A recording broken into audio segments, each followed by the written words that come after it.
ਪ੍ਰਧਾਨ ਮੰਤਰੀ ਨਰਿੰਦਰ ਮੋਦੀ ਨੇ ਕਿਹਾ ਹੈ ਕਿ ਲਾਕਡਾਊਨ ਦੇ ਸਮੇਂ ਵਿੱਚ ਦੇਸ਼ ਦੀ ਆਤਮ ਨਿਰਭਰਤਾ ਦੀ ਲੋੜ ਮਹਿਸੂਸ ਹੋਈ ਹੈ। ਆਕਾਸ਼ਵਾਣੀ ਤੇ ਚਰਚਿਤ ਪ੍ਰੋਗਰਾਮ ਮਨ ਕੀ ਬਾਤ ਰਾਹੀਂ ਦੇਸ਼ਵਾਸੀਆਂ ਨੂੰ ਸੰਬੋਧਨ ਕਰਦਿਆਂ ਪ੍ਰਧਾਨ ਮੰਤਰੀ ਨੇ ਕਿਹਾ ਕਿ ਜੇਕਰ ਦੇਸ਼ ਦੇ ਪਿੰਡ, ਕਸਬੇ, ਜ਼ਿਲ੍ਹੇ ਤੇ ਰਾਜ ਆਤਮ ਨਿਰਭਰ ਹੁੰਦੇ ਤਾਂ ਬਹੁਤੀਆਂ ਸਮੱਸਿਆਵਾਂ ਦਾ ਸਾਹਮਣਾ ਨਹੀਂ ਕਰਨਾ ਪੈਣਾ ਸੀ। ਉਹਨਾਂ ਕਿਹਾ ਕਿ ਨਿਰਭਰਤਾ ਸੰਬੰਧੀ ਚੁਣੌਤੀਆਂ ਪੈਦਾ ਹੋਣ ਨਾਲ ਇਸ ਨਵੇਂ ਵਿਸ਼ੇ ਤੇ ਦੇਸ਼ ਵਿੱਚ ਚਰਚਾ ਹੋਣ ਲੱਗੀ ਹੈ। ਉਹਨਾਂ ਕਿਹਾ ਕਿ ਆਤਮ ਨਿਰਭਰ ਭਾਰਤ ਅਭਿਆਨ ਤਹਿਤ ਮੇਕ ਇਨ ਇੰਡੀਆ ਅਤੇ ਸਟਾਰਟਅਪ ਯੋਜਨਾਵਾਂ ਨੂੰ ਉਤਸ਼ਾਹਿਤ ਕਰਨ ਦੀ ਲੋੜ ਪਈ ਹੈ।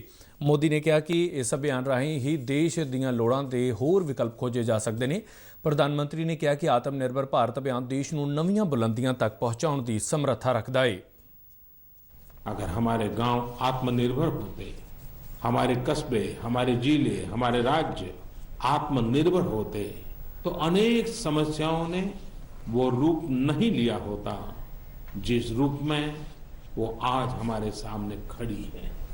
तमाम चुनौतियों के बीच मुझे खुशी है कि आत्मनिर्भर भारत पर आज देश में व्यापक मंथन शुरू हुआ है। लोगों ने अब इसे अपना अभियान बनाना शुरू किया है।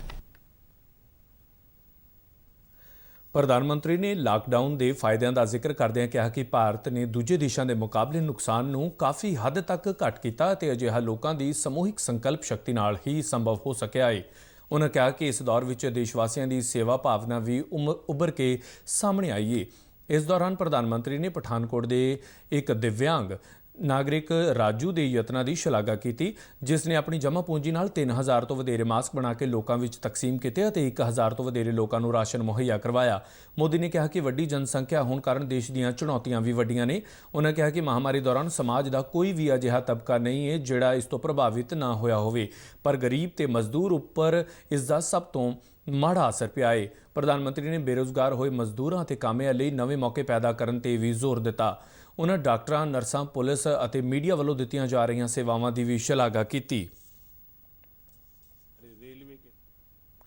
ਰੇਲਵੇ ਦੀ ਭੂਮਿਕਾ ਦਾ ਜ਼ਿਕਰ ਕਰਦਿਆਂ ਪ੍ਰਧਾਨ ਮੰਤਰੀ ਨੇ ਕਿਹਾ ਕਿ ਦੇਸ਼ ਸੇਵਾ ਵਿੱਚ ਲੱਗੇ ਰੇਲਵੇ ਦੇ ਕਰਮਚਾਰੀ ਵੀ ਕੋਵਿਡ ਵਾਰੀਅਰ ਨੇ। ਉਹਨਾਂ ਕਿਹਾ ਕਿ ਰੇਲਵੇ ਰੋਜ਼ਾਨਾ ਸ਼੍ਰਮਿਕ ਅਤੇ ਸਪੈਸ਼ਲ ਰੇਲ ਗੱਡੀਆਂ ਰਾਹੀਂ ਮਜ਼ਦੂਰਾਂ ਤੇ ਹੋਰਨਾਂ ਲੋਕਾਂ ਨੂੰ ਉਹਨਾਂ ਦੇ ਟਿਕਾਣਿਆਂ ਤੱਕ ਪਹੁੰਚਾ ਰਹੀ ਹੈ।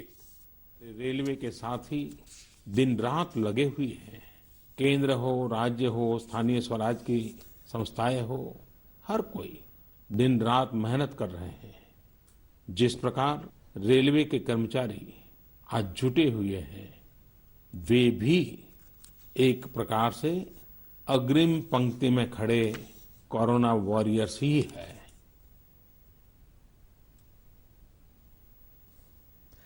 ਪ੍ਰਧਾਨ ਮੰਤਰੀ ਨੇ ਯੋਗ ਦੀ ਮਹੱਤਤਾ ਦਾ ਜ਼ਿਕਰ ਕਰਦਿਆਂ ਕਿਹਾ ਕਿ ਮਹਾਮਾਰੀ ਦੇ ਇਸ ਸਮੇਂ ਦੌਰਾਨ ਕੌਮਾਂਤਰੀ ਮੰਚ ਤੇ ਯੋਗ ਅਤੇ ਆਯੁਰਵੇਦ ਦੀ ਚਰਚਾ ਹੋ ਰਹੀ ਹੈ।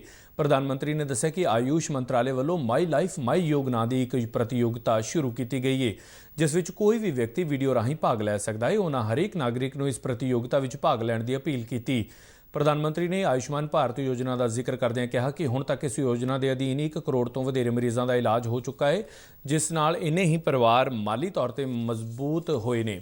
ਉਹਨਾਂ ਕਿਹਾ ਕਿ ਇਸ ਯੋਜਨਾ ਤਹਿਤ ਲਾਭ ਪ੍ਰਾਪਤ ਕਰਨ ਵਾਲਿਆਂ ਵਿੱਚ 80% ਲੋਕ ਪੇਂਡੂ ਖੇਤਰਾਂ ਨਾਲ ਸੰਬੰਧਿਤ ਨੇ। कुछ ही दिन पहले आयुष्मान भारत के लाभार्थियों की संख्या 1 करोड़ के पार हो गई है। 1 करोड़ से ज्यादा मरीज मतलब देश के 1 करोड़ से अधिक परिवारों की सेवा हुई है। 1 करोड़ से ज्यादा मरीज का मतलब क्या होता है मालूम है? 1 करोड़ से ज्यादा मरीज मतलब नॉर्वे जैसा देश, सिंगापुर जैसा देश, उसकी जो टोटल जनसंख्या है उससे 2 गुना लोगों को मुफ्त में इलाज दिया गया है। ਪ੍ਰਧਾਨ ਮੰਤਰੀ ਨੇ ਜਲ ਸੰਭਾਲ ਦੀ ਲੋੜ ਤੇ ਵਿਸ਼ੇਸ਼ ਜ਼ੋਰ ਦਿੱਤਾ। ਉਹਨਾਂ ਕਿਹਾ ਕਿ ਪਾਣੀ ਦੀ ਕਿੱਲਤ ਤੋਂ ਬਚਣ ਲਈ ਸਾਨੂੰ ਮੀਂਹ ਦੇ ਪਾਣੀ ਨੂੰ ਵੀ ਸੰਭਾਲ ਕੇ ਰੱਖਣਾ ਚਾਹੀਦਾ ਹੈ।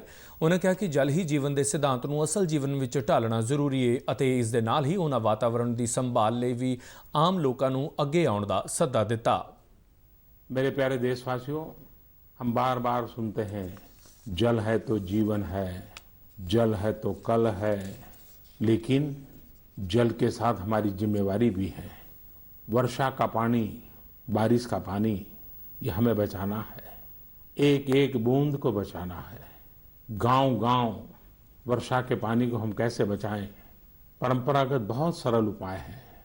उन सरल उपाय से भी हम पानी को रोक सकते हैं। ਪ੍ਰਧਾਨ ਮੰਤਰੀ ਮੋਦੀ ਨੇ ਕਿਹਾ ਜਿੱਥੇ ਇੱਕ ਪਾਸੇ ਦੇਸ਼ ਕੋਰੋਨਾ ਮਹਾਮਾਰੀ ਦੇ ਟਾਕਰੇ ਵਿੱਚ ਲੱਗਾ ਹੋਇਆ ਹੈ ਉੱਥੇ ਹੀ ਦੂਜੇ ਪਾਸੇ ਪੱਛਮੀ ਬੰਗਾਲ ਦੇ ਓਡੀਸ਼ਾ ਵਿੱਚ ਅੰਫਨ ਨਾਮੀ ਚੱਕਰਵਾਤੀ ਤੂਫਾਨ ਨਾਲ ਭਾਰੀ ਨੁਕਸਾਨ ਹੋਇਆ ਹੈ। ਇਸੇ ਦੌਰਾਨ ਪ੍ਰਧਾਨ ਮੰਤਰੀ ਨੇ ਟਿੱਡੀ ਦਲ ਦੇ ਹਮਲੇ ਦਾ ਵੀ ਜ਼ਿਕਰ ਕੀਤਾ ਅਤੇ ਇਸ ਦਾ ਸ਼ਿਕਾਰ ਹੋਏ ਕਿਸਾਨਾਂ ਲਈ ਲੋਕਾਂ ਨੂੰ ਮਦਦ ਦਾ ਹੱਥ ਵਧਾਉਣ ਦੀ ਅਪੀਲ ਕੀਤੀ। मेरे प्यारे देशवासियों, एक तरफ हम महामारी से लड़ रहे हैं तो दूसरी तरफ हमें हाल में पूर्वी भारत के कुछ हिस्सों में प्राकृतिक आपदा का भी सामना करना पड़ा है। पिछले कुछ हफ्तों के दौरान हमने पश्चिम बंगाल और उड़ीसा में सुपर साइक्लोन अम्फान का कहर देखा। तूफान से अनेकों घर तबाह हो गए, किसानों को भी भारी नुकसान हुआ। हालात का जायजा लेने के लिए मैं पिछले हफ्ते उड़ीसा और पश्चिम बंगाल गया था। पश्चिम बंगाल और उड़ीसा के लोगों ने जिस हिम्मत और बहादुरी के साथ हालात का सामना किया है, प्रशंसनीय है। संकट की इस घड़ी में देश भी हर तरह से वहां के लोगों के साथ खड़ा है।